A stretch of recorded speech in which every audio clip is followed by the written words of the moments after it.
What is your, what's on your wish list in terms of immediacy that you want to see addressed here? Well, we need an urban policy. Right now we have a policy to rebuild Iraq and Afghanistan to determine that they are important. And therefore we put a budget, we put in troops, we put in for stability, we put in economic investment. Right now we're not mostly fighting wars in Iraq and Afghanistan. We do some fighting with basic building bridges, roads, schools, hospitals, and putting Iraqis and Afghans back to work. In urban Detroit, urban Chicago, we're in a state of emergency. If 9% is a recession, then in Detroit, Chicago, 27-35% is a depression.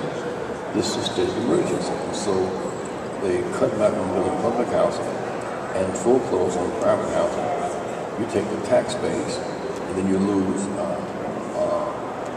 police, teachers, and firemen, who often can work in the city and live in the suburbs, and you get to take away the tax base, nothing left to fund the schools. So that's the raping of the city. That's the cities on the siege. And so we need an urban policy. For Johnson was the great society. It was a war on poverty. So right now we do not have a urban revitalization, urban reindustrialization, urban trade policy for job development. We need that. We deserve it. New research, and it's not new research to you because your organization does a great job at getting the numbers and the data. 1 in 5 children in America is in poverty.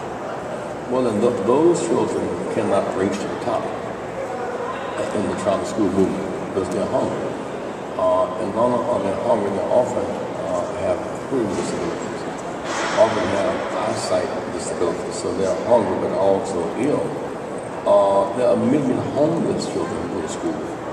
Homeless as in going from aunt to uncle because of political posts, and their lives are unstable, and therefore they come to the classroom and they get that instability. And rather than have a counselor to help them, you have a police staff to send them to jail.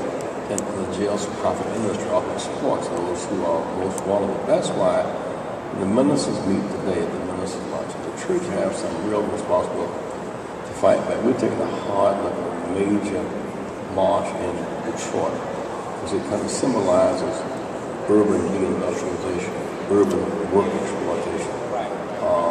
In Detroit, you work hard and make less, you pay more for less, live under stress and under the law. And that requires government intervention.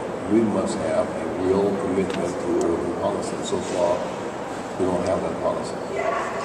You want the people of Detroit, you'll be in Detroit real soon.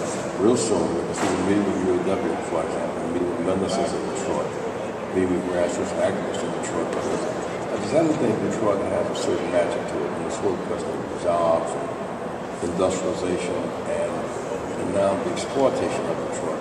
I mean, the idea that you can put it this way, a honeybee, which doesn't even have a brain, gets nectar from a flower, then flies away.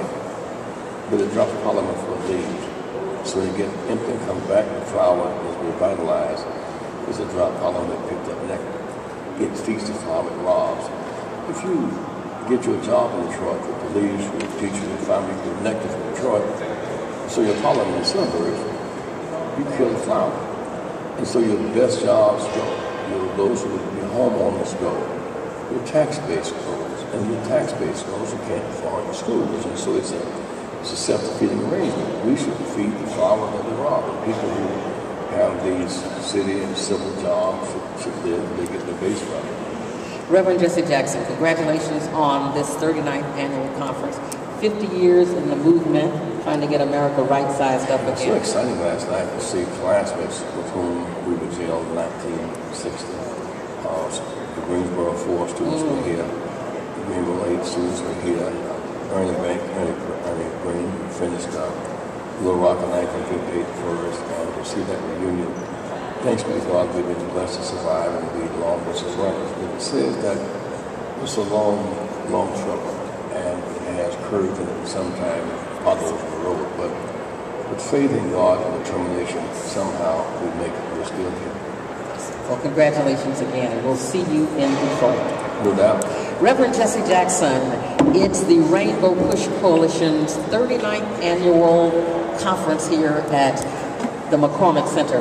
Coming up next, we're going to take a shift and shift our focus on transportation. And we're going to talk about some issues that are reminiscent.